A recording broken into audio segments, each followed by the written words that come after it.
and welcome to our podcast. My name is Abby Twomlow, psychologist, psychotherapist, and emotional wellbeing practitioner.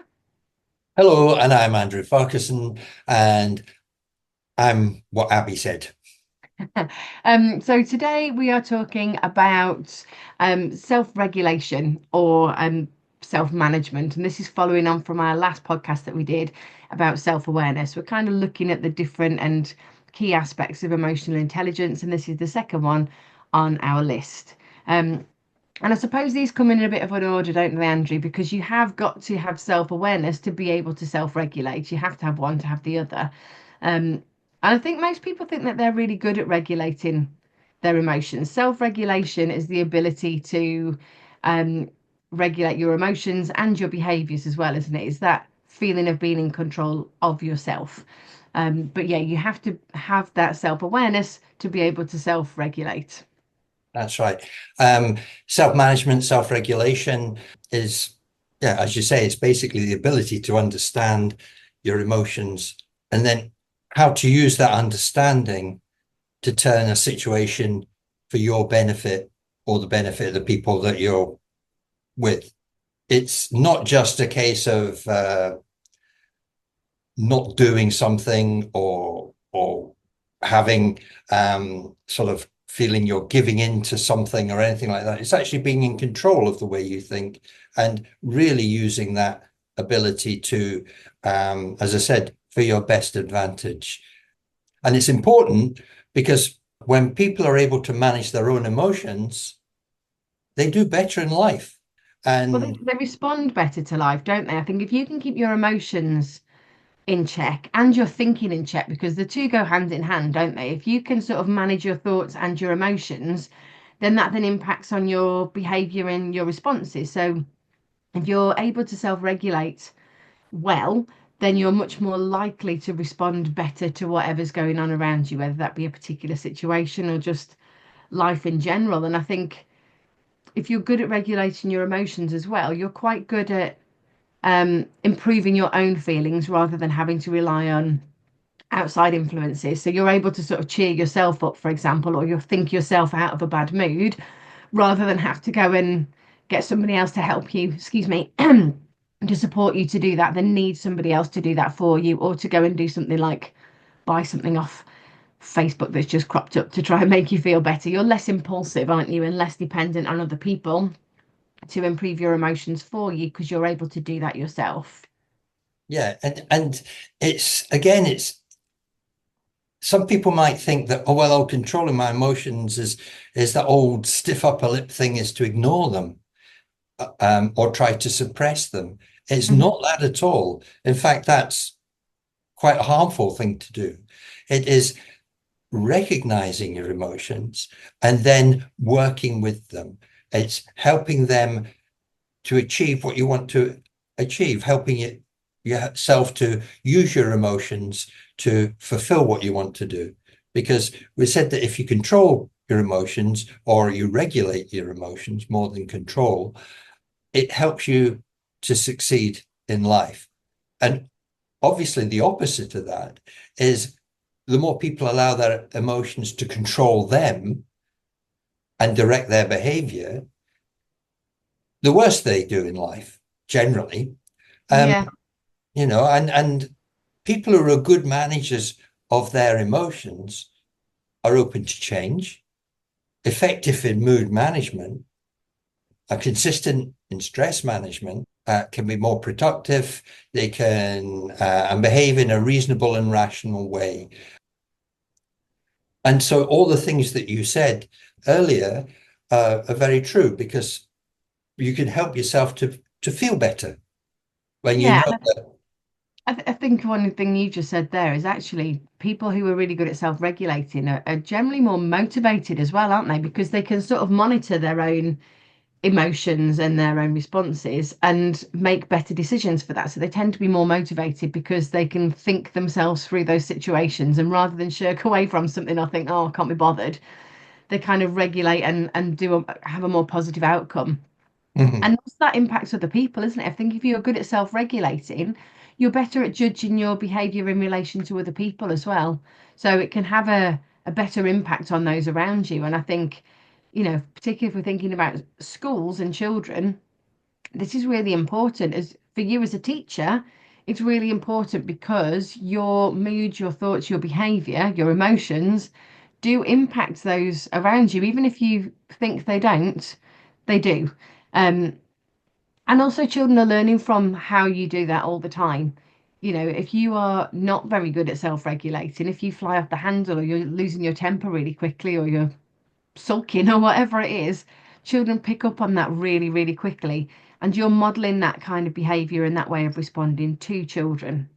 And the opposite, if you're really good at self regulating, you're much more likely to have a calm class that is better at regulating because, notoriously, children are not good at self regulation. The younger they are, the more difficult they find that. And even up to teenagers, they're still learning how to self-regulate, aren't they? So we do a lot of co-regulating, I think, particularly in primary, but that still needs to happen with teenagers a lot of the time as well. I don't know what your experience of that is, Andrew. Yeah, that's true. And regardless of whether it's primary education or in secondary, um, the way that you are as an educator um, influences in subtle ways you don't necessarily see. So if you're a particular, if you're a relatively calm person and you're communicating in an efficient, calm way, then the learners you're with are taking that on board. It's a sort of osmotic effect. Mhm. Whereas if you're always losing your temper, getting lost and caught up in whatever it is that's happening at that moment, not being able to regulate it, then um, one is certainly the teenagers turn off that and you don't listen to anything that's going on because they just say, oh, that's that teacher again. They're always like that. Um, or they start picking that up as a way of behaving.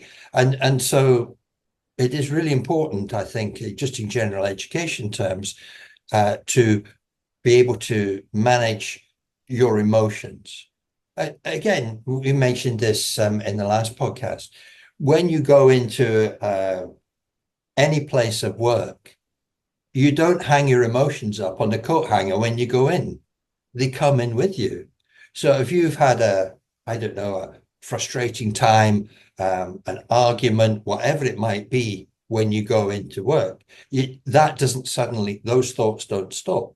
But if you know that's what's happening, and therefore you can regulate it and you Mhm. can make sure that it doesn't spill over, or in some cases, the energy that can come from that, you can use to the best advantage of the situation that you're in. And again, like with emotional intelligence generally, but with self-awareness, self-management or regulation is something that can be learned. And it doesn't take that long to do it. But again, as you emphasized at the start, the key to it is self-awareness, because without that, how do you know what you're regulating? So do you have any tips to help with that?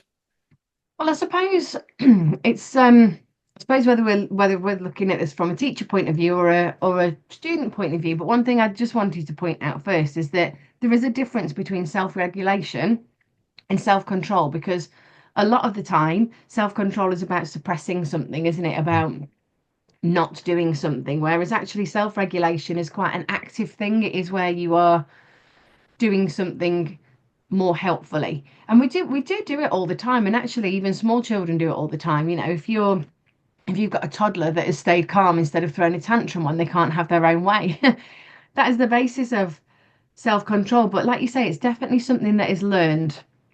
And we sort of talk to very small children about how to do that a lot, but I think that gets less and less as children get older, and we have a higher expectation that they're just able to do that. And sometimes they're not. And I suppose another example of that would be teenagers, I suppose, springs to mind. They've got revision that they should be doing, but actually they decide to go out with their mates instead. That perhaps is an example of not self-regulating very well. Mhm. And yet that's quite common, isn't it? So I think it's a dangerous thing to assume that just because a child's getting a bit older, they're better at self-regulating, because I don't always think that's the case. And I think even into adulthood, a lot of people are not that great at it. Um, but I mean, we said it with the self-awareness stuff, but I think it's about recognizing your thoughts and recognizing your emotions, because I think we're really good culturally at trying to ignore our emotions, or we kind of view our emotions as a medical problem. Um, Whereas actually your emotions are your body's way of communicating something to you. We don't want to ignore them. We want to decide why those emotions are there. Um, what is it that's causing you to feel stressed? We need to look at the reason that that emotion is there. And to do that, you have to explore it a little bit rather than just try and ignore it and plow on. So listening to your thoughts, or recognizing when there's a little niggle and thinking, what is that? How am I feeling? What am I thinking at the moment? And how is that thought making me feel? Because I think if you can open that up a little bit and recognize what the emotion is and what you're thinking that's creating that, then you can say, okay, what do I need to do about this? Is it true? Because first of all, just because you think something doesn't make it a fact. Thoughts are not facts. So actually, first of all, is it true? Is this really a horrendous situation? Have you really had an awful day, or have you just had a bad 5 minutes that you've not dealt with very well? Is it a disaster? Is that person really horrible, or have you just had a bit of a disagreement? So really look at the thoughts that are creating those emotions, because I think if you can explore those a little bit, that gives you a bit of control back then. And when you've got that control, then you can do something to change it. So what are you thinking? Is it helpful? Is it true? And can you change your perspective a little bit? Can you think something else that will make you feel differently about it? So I don't know what the weather's been like for you as a listener of our podcast this week, but obviously we've had storms where we are, and there's been different ways that me as a person could look at that. We could have said, oh, the weather's absolutely horrendous. I feel so miserable. I feel shut up. I can't go anywhere. I feel all aggy and trapped and frustrated. Or I could say, do you know what? The weather is what it is. I'm going to light the fire. I'm going to get some jobs done, and I'm going to be productive and get something done. And those two responses give me two very different emotions. And it's how I choose to think and look at those perspectives that helps me to regulate how I feel about it. So that would be my tip. What about you?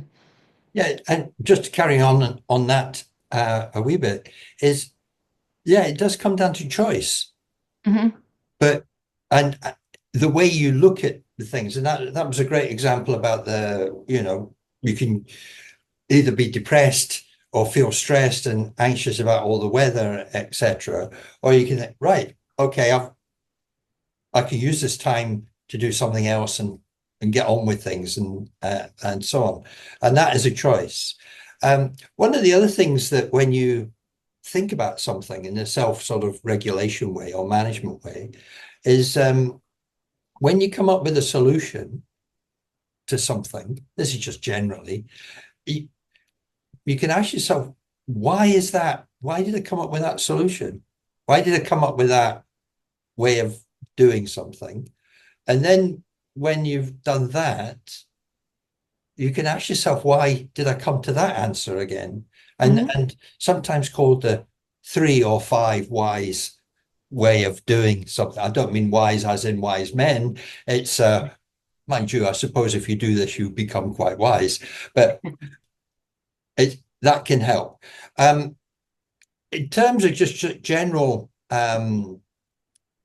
tips to help with self-management, self-regulation, is because you're becoming more self-aware, you can make a list of things that trigger you. And then, like you said, you can then start to look at those things and see about the situations, how to change that, what causes you to lose composure in a particular situation, so on. So you can make a list and it becomes quite clear, and you can then recognize the situation that you perhaps are coming towards or in, And then you have the choice of how to react to it. It's also quite good as well that you can ask yourself, is this particular thing, am I willing to do it against all sort of opposition? Am I effectively willing to die on this hill for this thought? And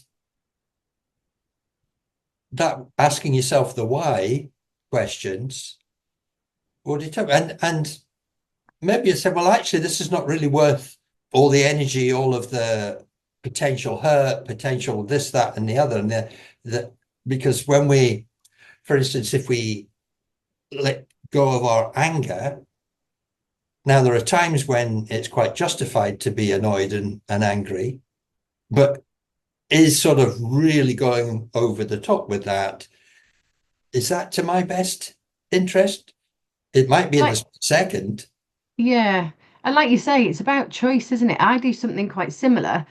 Um, and it's like a pathway of choice. And I suppose in my head, and this is something I encourage my clients as well, imagine that you're on a path and you suddenly come to a fork and you've got two choices. Either you can go that way and you can be really angry and you can get yourself stressed and wound up and move further down that path. What's that going to look like moving forward in time? Sort of think forward a little bit. Or you can choose to walk away or respond differently or you know take yourself away from a situation or laugh about it, and where would that, if you move a bit further down that path, where's that going to take you? So trying to think forward and think about the consequences, actually almost look to the future, to the consequences of where you're at right now, because I think that helps you to sort of bring yourself back and make a better choice a lot of the time and recognize that you do have a choice as well. So I quite like that pathway analogy. And Yeah. it's something that we use in hypnosis quite a lot, isn't it, that one? Yes. Yeah. Um, and it is good because actually, whether we're consciously aware of it or not, we do have choices. The the choice of how we respond to something is entirely up to us. It's not up to anybody else. We think sometimes things just happen to us that we have no choice. Well, sometimes things do happen, but we do have a choice in how we respond. I think probably there's not much more to really be said about that at the moment. I think it's down to practice as well. I think the more you practice regulating, the better you get at it and the easier it becomes. You kind of do it more naturally, don't you? Yes. And it has been shown in studies that the better you are at regulating, the better your well-being. It has a massive impact on your just general well-being overall. People who are good at self-regulating are definitely sort of happier, calmer, less stressed people. And there's physical implications to that as well. They're healthier, and they're more in control of their eating, their exercise, their diet. Um, they get less ill because their immune system is good. They're more motivated. So there's huge impacts to having good self-regulation, but that has to come from that place of awareness. Um, and I suppose there's those little things as well, and just taking that time to consider your thoughts and your emotions. Um, Looking back over conversations and analysing them a little bit in a helpful way. Um, Being a bit more relaxed and a bit more humorous and a bit more sociable can all sort of help you to regulate better. Yeah, there's huge benefits to that, isn't there? And I think for you or for learners in the classroom or for people that you work with, it's a really important skill to anybody, isn't it? And it's something we should be doing well so that we're modeling it well for young people, where those are the people in your classroom, in your school, in your environment, in your home, your kids. It doesn't really matter who. It's a really important skill. So perhaps just over the next week or so, just try and be a little bit more self-aware and not ignore your emotions. Actually recognize when there is an emotion. What is it trying to tell you? And why are you creating it? Because it is coming from you. It hasn't just happened. An emotion is something that you create from the way that you're thinking about something. So how are you feeling? what has led you to get to that point? Why are you feeling that? What are you thinking that's created that emotion? And can you change the way that you look at it? Can you reframe it so that you feel differently about it? And just have a little think, just become a bit more aware of it over the next week or two. And I think once you recognize that you can change it, you tend to do it more and more, don't you? I think you have to notice it to for it to be impactful. So just try and notice it a little bit more over the next week or so. Yeah, it does take a bit of practice, especially if you've not been used to doing it. But Yeah. it's not lots and lots and lots of things that you gradually get into it and that'll become like your default position. But I just want to mention one thing, and if people are reflecting on past experiences, how they then have reacted to certain situations, it's not helpful or useful or productive to beat yourself up and start thinking, oh, I shouldn't have done that. That was terrible. That was wrong. It's gone. It's finished. What you can do then is say, well, why did that happen? How did I get into that situation? And in effect, there's actually no such thing as a bad emotion. It's just how we react to it, Hmm. because the way that we feel about things is very often there for a reason, Yeah. and now we react to it. And So also, if that experience is more than a week ago, don't spend any time going over it because your memory of it won't be as good as you think it is. But that's a story yeah, for a different time. But if you're reviewing yes, something that's more than a week ago, don't bother. Move on. It's happened. Don't waste your time. no, that's right. And on that happy note, I'll just think we should wind up there, and we look forward to seeing you soon. And I'll just say bye bye, bye bye, Yeah. Thanks for joining us. If you've got any questions, as always, please drop us a note or an email, or yeah, if you've got any comments at all. But thanks for joining us, and we'll see you soon. Take care for now. Bye. bye bye, bye bye.